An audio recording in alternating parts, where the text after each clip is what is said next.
Tariffs. Okay, so what even is a tariff? A tariff is basically a tax, but not a tax on you directly.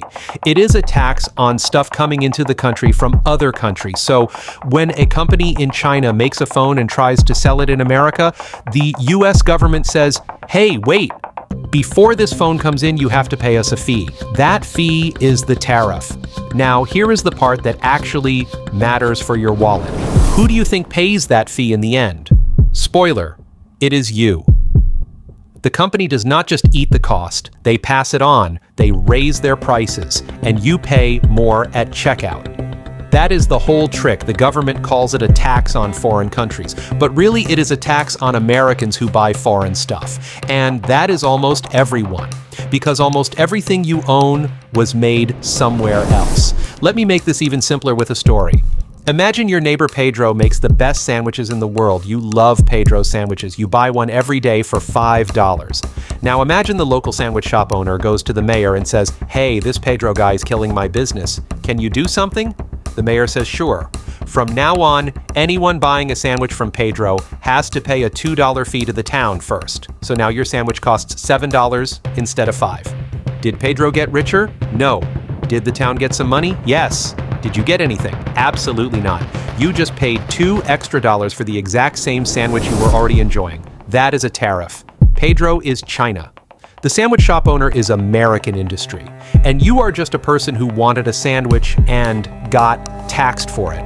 Now, tariffs are not a new thing. America has been doing this for hundreds of years. Back in the 1800s, tariffs were actually how the US government made most of its money. There was no income tax yet, so they taxed imports instead.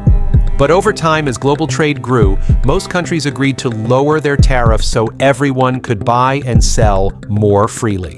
America became the biggest economy in the world, partly because of free trade. More trade meant more stuff. More stuff meant lower prices. Lower prices meant Americans could buy more. Life was good. Prices were manageable. Everything at Walmart was cheap.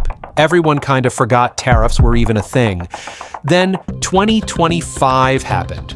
In 2025, the Trump administration came in and said, we are done playing nice. They looked at America and said, we buy way more stuff from other countries than we sell to them. That is a trade deficit, and we do not like it. So they started putting tariffs on basically everything. 25% on stuff from Canada. Our neighbor, our friend, the country that literally shares the longest peaceful border in the world. 25% on Mexico, too. Also our neighbor. Also our friend. And on China, they went absolutely wild. Tariffs went up to 145% at one point. 145%. That means if a product costs $100 to make in China, by the time it gets to an American shelf, it has a $145 tax on top of it. The product now costs $245 for something that used to cost $100. And these tariffs were not on one specific product. They were on almost everything. Electronics, clothes, furniture, cars, food, toys, all of it. The White House called it Liberation Day. Most economists called it something else entirely. So what does this mean for a normal American just trying to live their life? Let us talk about your phone first. Most iPhones are made in China. With the new tariffs, Apple is now paying a massive fee just to bring their own phones into their own home country. Apple is not going to eat that cost. They are going to raise the price of the iPhone. So now, the phone that used to cost $1,000 might cost $1,200 or $1,300. You did not ask for a price hike. Apple did not want to raise prices. But the tariff made it happen anyway. And it is not just phones. Think about your closet. Almost all clothing sold in America is made overseas. Bangladesh, Vietnam, Cambodia, Indonesia. Tariffs on those countries mean every shirt, every pair of pants, every pair of shoes costs more to bring in. Stores like Target and Walmart have already warned their customers that prices are going up, not because they want to be greedy, because they have no choice. Or think about your car. Even cars built in America use parts from Canada and Mexico. An engine might be assembled in Michigan, but half the parts inside it come from factories in Monterey or Toronto. Tariffs on those parts make American-made cars more expensive too. There is no escape from this. Tariffs touch literally everything. Okay, so now you are probably thinking, this sounds terrible. Why would anyone do this? And that is a fair question. So let us actually steelman the argument for tariffs, because it is not completely crazy. The argument goes like this. For decades, America let other countries sell freely into our market, but those same countries did not always let us sell freely into theirs. China especially has been accused of cheating, subsidizing their companies so they can sell stuff super cheap, stealing technology from American businesses, playing by different rules. So the tariff argument is basically, you want to sell in our market? Fine, but you are going to pay to play. And maybe that pressure will force fairer deals. The second argument is about jobs. If foreign stuff is expensive, Americans will buy American stuff. American factories will need workers. American jobs come back. That is the theory. And honestly, it is not stupid. There is some logic there. Steel mills in Pennsylvania did see some benefit from tariffs on foreign steel. Some manufacturing has started coming back. So it is not zero. The argument for tariffs has some real points. But here is where it gets messy. The countries hit with tariffs do not just sit there and take it. China hit back. They put tariffs on American products going into China. American farmers who sell soybeans and pork and corn to China suddenly found their products being taxed out of the Chinese market. Iowa farmers, Kansas farmers, Nebraska farmers, people who had nothing to do with trade policy and just wanted to sell their crops, suddenly lost a massive chunk of their market. The government had to step in and pay those farmers billions of dollars in subsidies just to keep them from going under. So Americans paid higher prices on Chinese goods and then also paid taxes to compensate the farmers hurt by Chinese retaliation, a double hit. And then there is the inflation problem.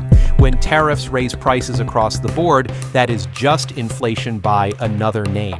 Remember how we talked about inflation in the last video? This is basically inflation, but caused by trade policy instead of money printing.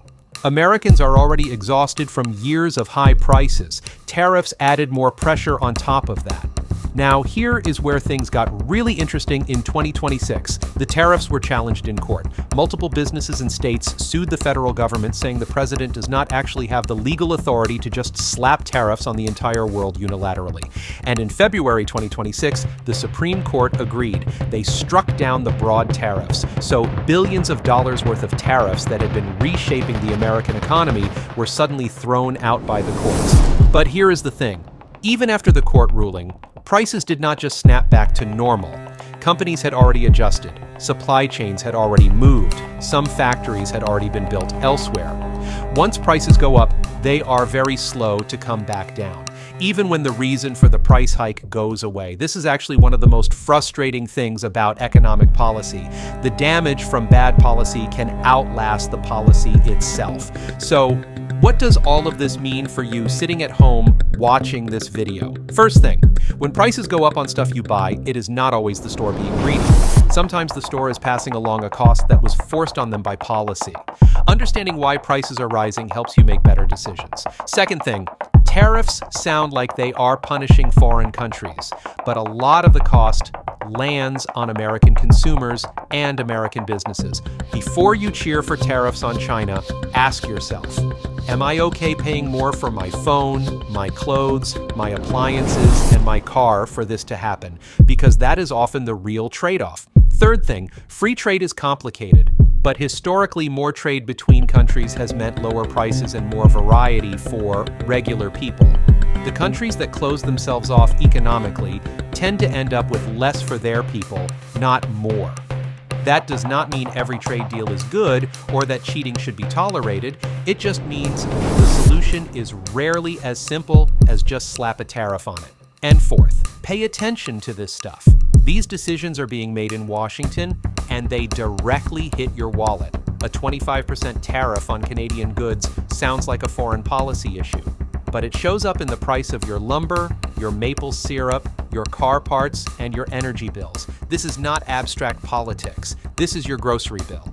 Hey, before we wrap up real quick, We are building Talon Economics from scratch, and our first goal is 1,000 subscribers. If this video made tariffs finally make sense to you, subscribing genuinely helps us keep going and make more of these. 1,000 subscribers. We are going for it. Come be part of it. So to wrap the whole thing up, a tariff is a tax on imported goods that sounds like it punishes foreign countries but actually gets passed on to American consumers. America went hard on tariffs in 2025, hitting China, Canada, Mexico, and basically the whole world.